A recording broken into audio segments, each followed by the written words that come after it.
Jared Poland, FroKnowsPhoto.com, and this is week 32, I think, of the raw file edit of the week. And this week we have a tree. Yes, it is a tree just in the middle of the ground, and it was shot at 1/200th of a second, f13 ISO 100. Shot at 35 millimeters with a 17-50. I'm going to assume Sigma or Tamron lens. Shot with the Canon 550D.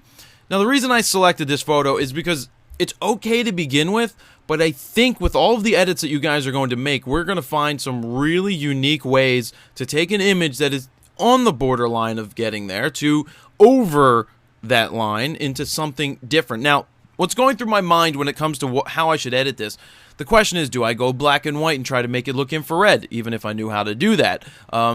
Do I try to make it look realistic? Will I try split toning? And I think I'm just going to try realistic to start. And that's just where I want to go. I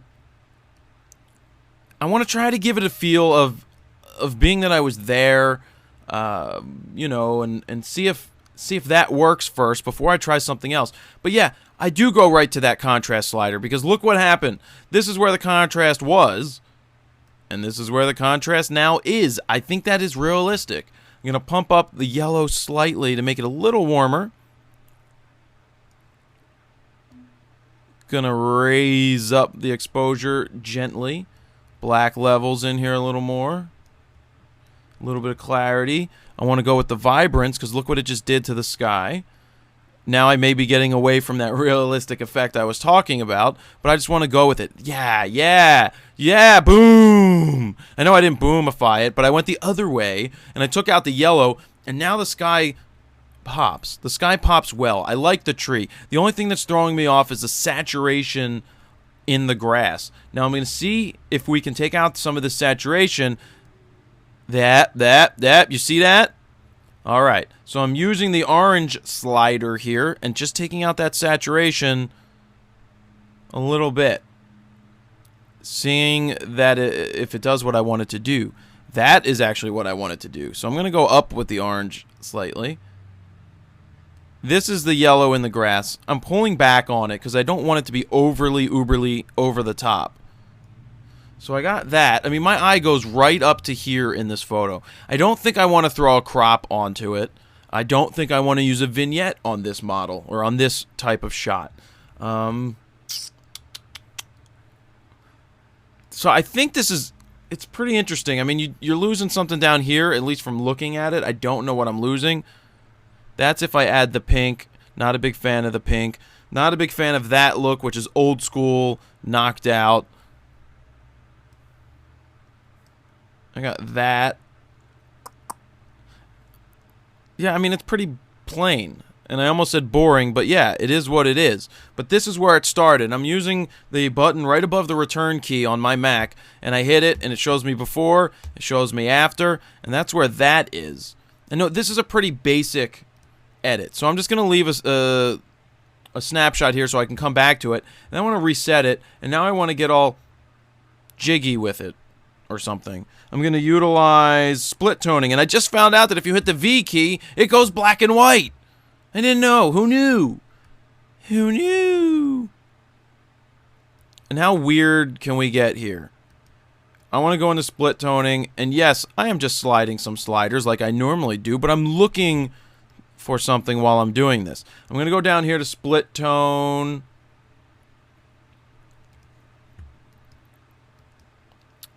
Oh, you know what this reminds me of? Anybody ever seen, you know, the band Shinedown? Just this gives me the feeling of like the cover of Shinedown. I probably have that album floating around somewhere. But yeah, here we go. I'm going to go with this overly weird look. I want to dirty it up. Going to bump up my clarity. Mr. Phil. Back into the black. Pulling back on the exposure because I want this to be grungy and dirty. Low battery. Thank you for warning me. What other things can we mess with? Hue. Ooh, no. Hello. I like the subtle pinky look. Saturation. I want it to go saturated. I actually want to over sharpen today. And I want to add grain. And then, to finish it off, I would like to add a vignette. Vignette, where are you? Vignette! Again, how often do I use it? Where is it? Vignette, vignette, vignette. I'm probably looking at it and I just can't see it. Oh, you know what? Why don't I play with these while I'm here? That's what I wanted to do. Yes. No. Yes. How about this? How about this? No, no. No. No. Yes, this is really weird. But I'm okay with weird. Don't mind me with weird.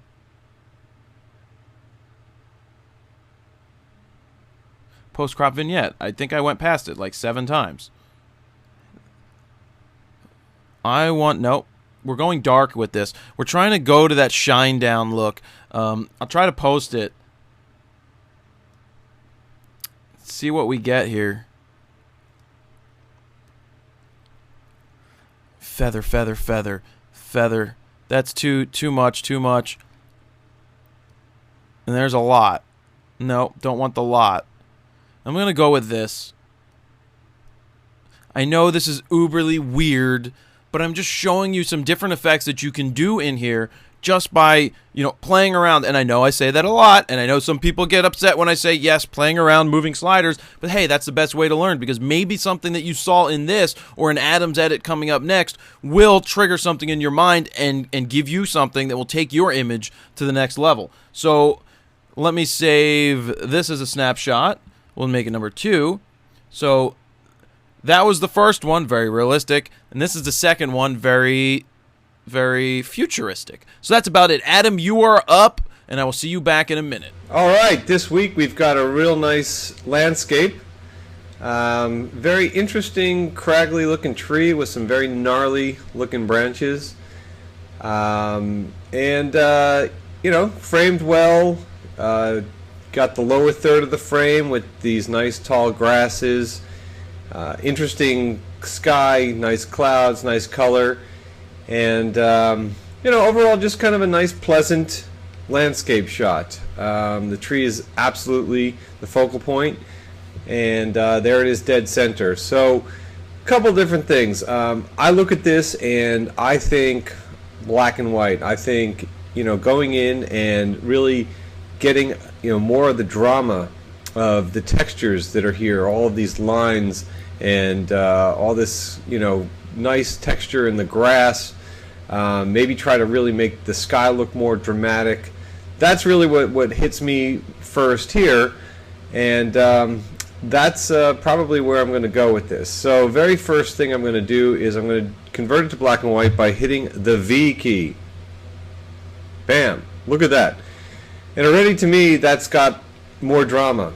Now the exposure looks nice. If we look at to see there's really nothing that's overexposed here.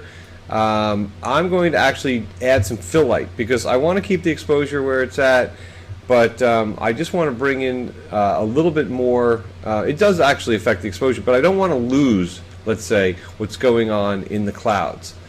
So I'm going to bring the fill light up to about there. And actually, I'm just going to keep going with this and see where it goes. I'm actually going to bring it up to about there. And I'm going to then adjust for some blacks. So I'm just going to bring those up, and I'm just doing this to taste. I'm going to keep going with that, and that's probably too much. So I'm going to probably stick the blacks around there, and I'm going to add some contrast. And here it's really starting to happen, what we're looking for. We're just going to pop that up to about there, and I'm going to add some clarity to it. And there's quite a bit more intensity here. We could go into the contrast and pop that up to strong contrast, and that's going to really, it's going to dip down the darks and it's going to pop up the highlights, so we get more drama in there. And honestly, you know, with the contrast, bam, we're going to go 100% with the contrast right there. You know, now that we've done this, I feel like the shot's got, you know, some more impact. Let's do some basic sharpening. So let's just grab this bit right here. We're just going to pull that up until we really see, you know, the how crisp that becomes. Mask it off with the Option key. Keep going, and we're going to go to about there because I really do want those line edge details sharper. Couple other things. Let's do some vignetting here. So I'm going to drop that down, and definitely want to create some more of a mood over here. Let's see, bring that in a little bit there. I mean, this completely changes the nature of this shot. It changes the time of day. It changes a lot of things. But to me, you know, this kind of craggly tree in the middle of a field, you know, I want to make it more interesting. Okay, now that we've done this, we need some more exposure in here. So I'm just going to add a little bit more exposure, and I'm going to add a little bit of brightness, and I'm going to do it about there. One thing that I would like to do, you know, I'm just going to back off the vignetting just a touch right here, is I wouldn't mind giving a little bit of toning to this image here. So I'm going to go into the split toning, and the highlights, I think I want to do something, you know, maybe, you know, a little bit, you know, in this kind of goldy color. And the shadows, I don't know, maybe something in this kind of bluish tint right there.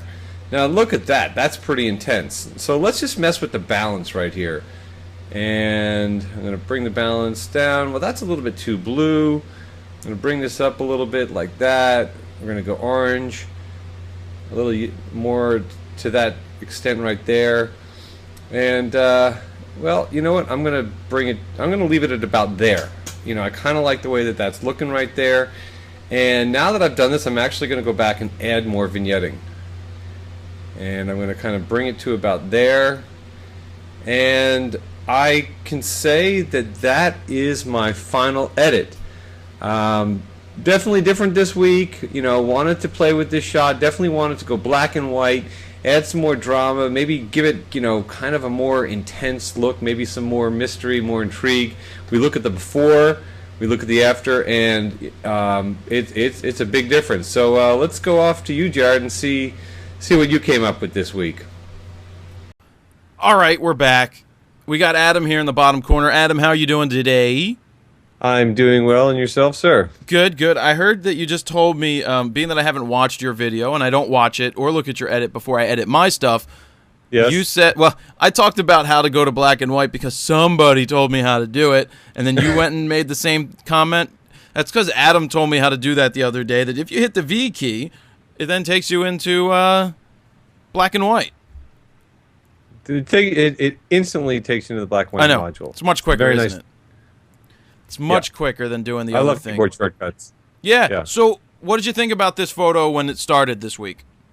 I thought the photo was interesting in that you know, the tree was really, you know, compelling, and the fact that the photographer shot it at you know, such a small aperture, or you know, at a how do you say it, big or small when it's f11?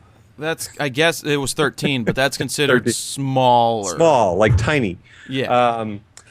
Everything was really sharp and in focus, and sure, you know, there was definitely that you know, it could go very snapshotty. You know what I mean? Which is what I did with it in the bottom edit, which is just a normal edit of what it would look like. That, and like the tree was like dead center. So, you know, I think it's interesting, but I think that there could have been other ways to have shot it. That's all. Sure. Know? So tell us about, you know, well, you like your edit. I do. I kind of did sort of what you did, but not really. Mine's pink or purple. Yeah. You were tapping in like Bram Stoker or something right there. Yeah, like I was saying, I was going for the shine down look, and I'll cut into this video the photo because I didn't go pull the album, but I'm gonna cut in the album cover to see if I'm close. I mean, it was like a tree with lightning bolts because they took it into the computer and all. But yeah, I mean, I was just going for something different with the split tone, and I threw a lot of grain in there, and I was just trying to see what was out there. Yeah, I mean, I just felt that on its own, it was like, okay, it's a cool shot, but I wanted to do something to just make it more dramatic, make it more interesting. It certainly changes the nature of the shot completely. Yeah. Obviously it might, well, maybe it wasn't what the photographer intended, but that's the thing about editing. It's like you can kind of take it where you want to go with it. And we don't have a photographer's edit because they didn't include it. But that's that's why I picked this photo this week is because there's many ways it could be taken. Both of, I chose to do one normal. You chose to do a split tone. I chose to do a split tone, but with different color, try to dirty it up, try to give it a darker feel. I mean, that was what I had in my mind when I did it. I had Go ahead. No, go ahead. I mean, one thing that I often do, and I didn't even mention this, is that I will use the snapshot feature in Lightroom, and maybe I'll address that the next time I do an edit. In fact, I'll definitely do so. I used it in my video this week. Oh, come on. I did. I was like, let's save it as a snapshot. Now let's save the other one as a snapshot. Wonder who told you about that. Yeah, I know who told me about that.